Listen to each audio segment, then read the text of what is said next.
Hello and welcome to the latest episode of the Racing Podblast with me, Tony Mack, and Ben Aiken from Narrow in the Field.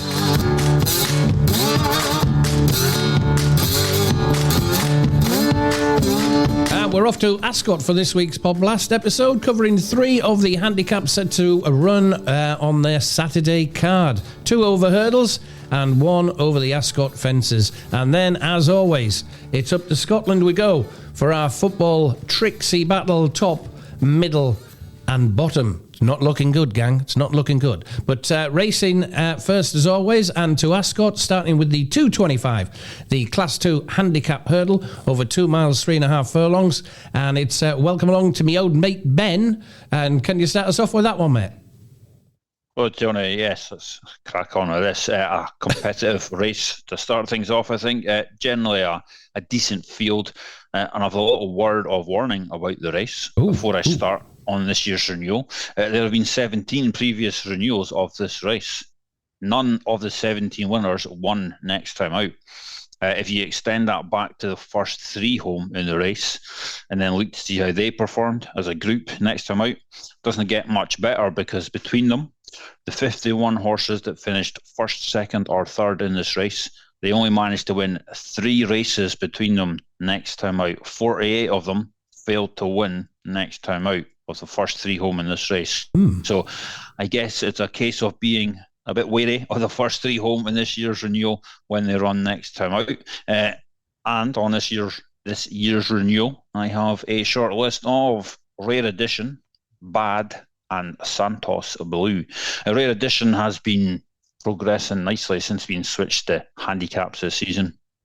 He made a strong start to his career by winning his first 4 races, then came a little bit unstuck when upped in grade in the springtime, but that meant he started this season on a very workable mark, I would say. And it's interesting that he's now actually only £3 higher. That's off the back of a close second in a Class 2 and a comfortable win in a Class 3 last time out. I think Rare Edition should have more so to offer from a mark of 139. His form at Class 2 level and below reads 5 wins and a close third from 6 starts. So he's still in a class level we know he can be competitive in. So yeah, Rare Edition interests me plenty. Bad, he's an interesting one for Ben Pauling. He's yet to win in 5 starts since moving over from France at the start of last year. He has run 3 decent races so far this season, including twice at Ascot. I think this step up and trip looks a good move. He won over 2 mile, 2.5 furlongs on his final start in France, so plenty hope he'll stay this longer trip. Also worth noting that he started as a 5-1 second favourite in the Fred Winter at Cheltenham on his UK debut last season. He finished mid-pack in the end, but there's plenty of support from him, so I suspect a matter of time before he takes advantage of his current mark of 1-2-2. That's bad for Ben Pauling. And at bigger prices, Santos Blue, he's half on my radar for Dan Skelton. His close form with Broadway Boy at the end of last season and Crambo at the start of this season suggests he could yet have more to offer from his 133 mark. Ben Sutton gets on well with him. When they have paired up over trips of 2 mile 3 to 3 miles, they've returned 4 wins and 3 places from 7 starts. So I think Santos Blue is a potential at the bigger prices, but at this stage I'd probably be siding with Rare Edition. Harry Cobden keeps the ride, which is a positive. There should be more still to come from the 7-year-old in handicap company. Rare Edition, what you got for us, Tony? Good shout with Bad, mate. That was on my shortlist last night. He's first time cheek pieces as well, and first run since a wind up as well. Bad, but I'm going with Irish Hill. Won this 12 months ago off a £3 higher mark. It's now on a mark of 125 for Paul Nichols and Freddie Gingell. He's a double figure price at the minute. Obviously a course and distance winner. He hasn't won this season yet. Disappointing at Kempton on seasonal debut, and really hasn't been in any sort of form at all. But I'm hoping the first sights of spring will sort of initiate a return to form for Irish Hill here. It keeps the blinkers on, and he's won the last twice. That Bryony Frost and Harry Cobden have ridden the last twice. Freddie Gingell claims 5 here. So I find Irish Hill defending his title here quite interesting. I've also got Sam with you on Santos Blue, mate, for the Skeltons, and Ben Sutton keeps the ride and claiming 7. Quite impressive last 2 runs at both at Wetherby in a handicap hurdle on Boxing Day, and then back at Wetherby on the 13th of January, winning a handicap hurdle by 2 1/4 lengths, beating Foster's Island. He was 15-8 favourite there, and a bit closer to post time, Issam for Tom Simmons and Jordan Naylor. That's around 16-1. I'll be just questioning that and have a closer look at Issam. Distance winner, beaten favourite last time out as well was Issam at Sandown. I'll be looking at that, but at the moment, Ben, it's Irish Hill each way, Santos Blue each way in that 225. The 3 o'clock, the Swinley Handicap Chase, Class 1 Premier Handicap over 3 miles. Ben, what's your thoughts here? Yeah, a decent looking race, but like the handicap hurdle we've just covered, not a race that's proven profitable to follow next time out. Only one of the 13 winners of this won next time out. Only 2 of the 37 horses that finished in the first 3 won next time out. Indeed, only 3 of the 102 horses that have lined up in this race managed to win next time out. So again, be a little wary of backing something from this race on its next start. For this year, though, I initially had a short list of 4. 2 were not declared. So that has left me with Victorino and Revels Hill. Victorino won twice over course and distance earlier this season before finishing mid-pack at Cheltenham last time out over 2 mile 5. I have a feeling that the Cheltenham run, that might just have been about keeping him ticking over for a 3 mile target, possibly this race. I think it also was possibly about seeing if he handled Cheltenham, which I'm not sure he did. I'd expect to see a much better run from Victorino here, back at Ascot, back over 3 miles. Venetia Williams, she does have some strong stats with her 5 and 6 year old geldings over the Ascot fences. Since 2013, she has stats of 13 winners and 3 placed horses from 29 qualifiers, 45% win strike rate and over 80 points profit. I think Victorino must have a decent chance of adding to those stats here back at what is looking like his favoured Ascot. And Revels Hill, he finished 3rd in this race last year off the same mark. Makes a seasonal debut here. Seemingly had a setback in the autumn, so Harry Fry decided to target him for a spring or late winter campaign off the back of that. He was last seen finishing 3rd in the Bet365 Gold Cup at Sandown. Badly hampered early on in that race, so he did well to get himself into the places in the end, at least of his prime conditions here. Handicaps over 2 mile 5 or further and running off a break of 30 days or more. He's 3 wins and 5 places from 8 starts. In handicaps in February, March and April, he has 3 wins and 3 placed efforts from 7 starts. He's also placed on both his chase starts at Ascot. So Revels Hill does have things in his favour here. I think Victorino, probably the safest one in that pair, if I had to split them. But I do like them both. I like Victorino and Revels Hill in this. What have you got, Tony, for the 3 o'clock at Ascot? Yeah, I too had 4 down, and I've been left with two with 2 on the overnight declarations. Ben, I've got one at a bigger price. Do Your Job, which is quite interesting here because it's made a move. It won last time out on Boxing Day at Wetherby over 2 mile 3.5 furlongs. Handicap chase there, first to 5, beating Our Jet, returning at odds of 100 to 30. Paddy Wadge, who's riding very well at the minute for Lucinda Russell, and it's moved to Charlie Longsdon in the couple of months since that race. So Do Your Job. Lily Pinchin in the saddle there on debut for Charlie Longsdon. That's around 10-1. I see in front of me here on the screen it's gone from 16s, which is probably yesterday, 14s, and now 10s. Best price 10s at the moment. The other one is Shan Blue. Looks like I'm having a bit of a skeleton day tomorrow, on Saturday rather. Skelton's once again teaming up. Dan Skelton, Harry Skelton in the saddle, gelding by Shan 2. He's a 10-year-old now. Shan Blues distance winner, has put a couple of disastrous runs behind him at Cheltenham and Chepstow when pulling up. The pull-up at Chepstow was in the Welsh Grand National, and he was also pulled up on seasonal debut over hurdles at Cheltenham in November. He showed a little bit better at Ascot on just before Christmas, finishing 3rd of 7, but he was only beaten 3/4 a length there behind Triple Trade.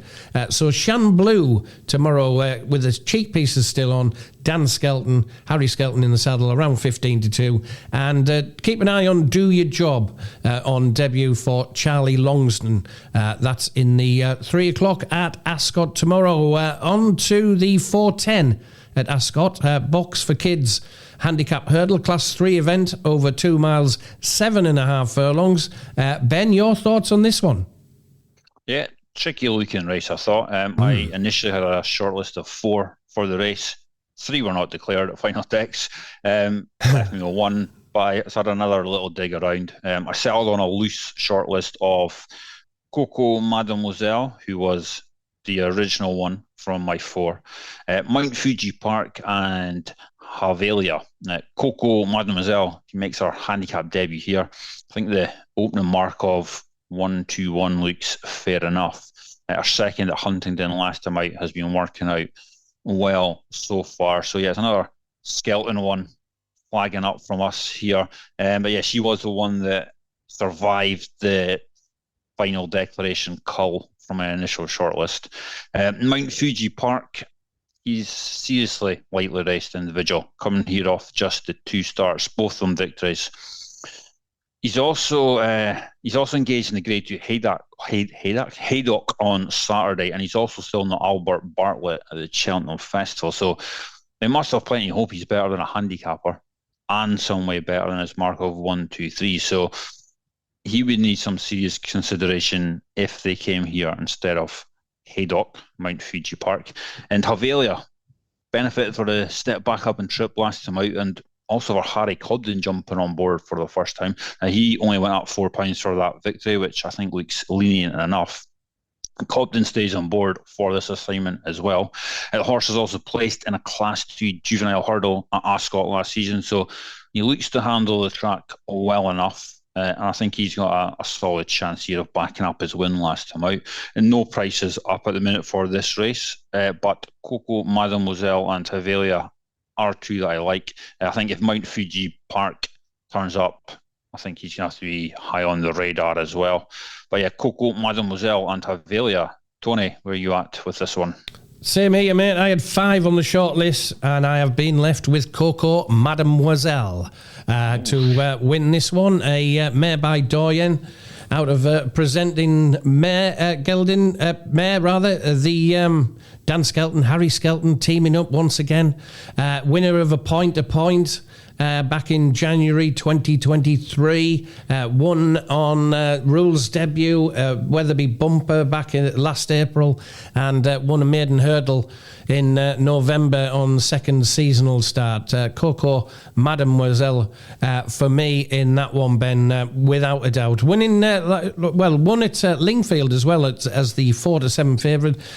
Beaten last time out at Huntingdon, 2 lengths in a race that, as you say, has worked out quite well. As disappointing as the 3-1 on favourite there. So don't go steaming in on Coco Mademoiselle, but with fingers crossed, and both she's turned out on top of our lists here for tomorrow in the 4:10 at Ascot, the handicap hurdle over 2 miles, 7.5 furlongs. Okay, it is the Racing Podblast. It's time for top, middle and bottom. Oh,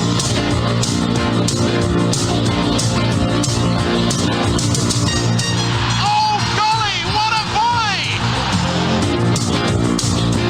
The great thing about loving football is you cannot explain why you love it. It just happens. Chasing a ball round a park, wanting one team to win against the other. El Mahoney, right foot, whips it. Oh, jeez, peeps, man. What is this? Minus for both of us. Ben, tell me more. I know. Last week's results, just the one winner for us both. Holy moly. We both needed Partick Thistle to beat Livingston. It was all going so well. Partick were 2-0 up in the first half, cruising. Livy clawed it back with an 82nd minute equaliser. Bad for us, but it got even worse for Partick. Livingston scored in the last minute of extra time to dump Partick out of the cup, and that is what they get for messing with top, middle and bottom. Bye-bye Partick. That's what they get. Brought it on themselves. But minus 4 points for us both. Current totals are me minus 0.6. I've dipped under. Oh no, Tony minus 36.33. But back to normal league action this week. My top, middle and bottom this week is top Dundee United to beat Wraith Rovers at 73-100. Wraith are in a proper funk right now. Bubble looks to have well and truly burst, including cup matches. They've lost their last 5 matches and only managed to win 1 of their last 8. Dundee United have been strong on the road all season. They've won 9 and drew 2 of their 11 matches. They banged in 24 goals. They've only conceded 3. Wraith have been leaky at home. They conceded 20 in their 11 matches. Only Queen's Park have conceded more at home. So Dundee United to kick things off for me. Middle, Falkirk to beat Hamilton at 83-100. Falkirk have been pretty much unstoppable at home in the league. 110, drew the other match, conceded only 4 goals in the process. Hamilton have been misfiring a little bit recently. They've come here off a 3-2 home defeat to Annan. So I'm going to take Falkirk to keep turning the screw further at the top of the table, bag another 3 points at home. In bottom, Dumbarton to beat Clyde at evens. Clyde have improved. Yeah, Dumbarton. Clyde have improved under Ian McCall, only marginally. They're still struggling to get wins on the board. Dumbarton themselves haven't been great, but they've been involved in quite a lot of tight matches. Maybe a little unlucky at the run they're on. They should have enough to see off Clyde here. So yes, Dumbarton for the away win at evens, giving me a top, middle and bottom of top Dundee United, middle Falkirk, and bottom Dumbarton. Oh dear. What you got, Tony?